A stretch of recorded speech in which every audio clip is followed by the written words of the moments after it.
Bonjour à tous. Aujourd'hui, nous allons calculer UAB en utilisant les lois des nœuds et des mailles. Nous nous intéressons au circuit qui est présent juste là.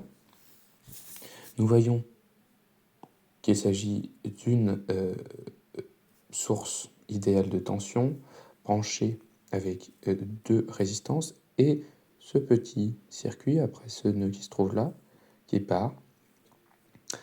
Et on nous demande donc de mesurer UAB qui se trouve là. On va tout simplement étudier ce problème.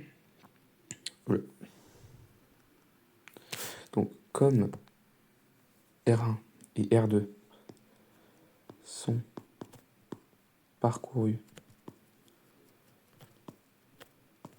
par le même courant, on peut dire qu'ils sont en série. Si on regarde bien, on voit qu'on a I ici qui part et qui va là.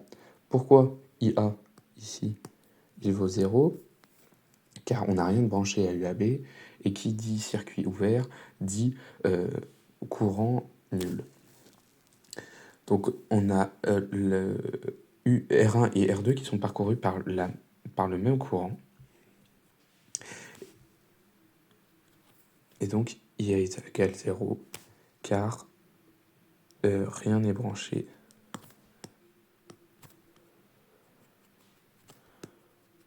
aux bornes AB. Ensuite, qu'est-ce qu'on nous dit? On nous dit qu'on connaît E, qu'on connaît la valeur de R1 et R2. D'après la loi des mailles, donc dans cette maille, on peut dire que E égale R1 fois I plus R2 fois I. Donc I, de quoi s'agit-il? I, il se trouve là. Donc I, voilà. On peut donc factoriser.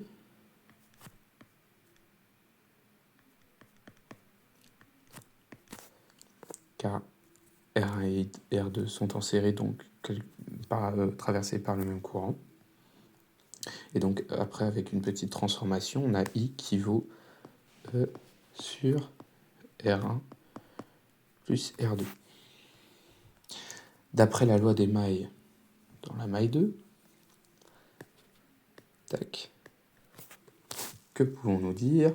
On peut dire qu'on a UAB qui est égal à UR2, qui se trouve ici. Et que vaut UR2? D'après la loi d'Ohm, dans une résistance, la tension vaut R fois I. Donc ici, R2 fois I. C'est pour ça qu'on a calculé juste avant I. C'est pour connaître sa valeur, parce qu'on connaît R2, il est donné dans les données, mais on ne connaît pas I. Donc finalement, qu'est-ce qu'on peut dire? Eh bien, on peut dire que UAB est égal à R2 fois E sur R1 plus R2 qui vaut E R2 R1 plus R2. Pourquoi je le retransforme? Tout simplement parce que ça, c'est la forme usuelle d'un pont diviseur de tension qui permet donc d'adapter la tension dans un circuit grâce à cette utilisation de deux résistances mises en série. Voilà, c'est tout pour cet exercice. Merci pour votre visionnage.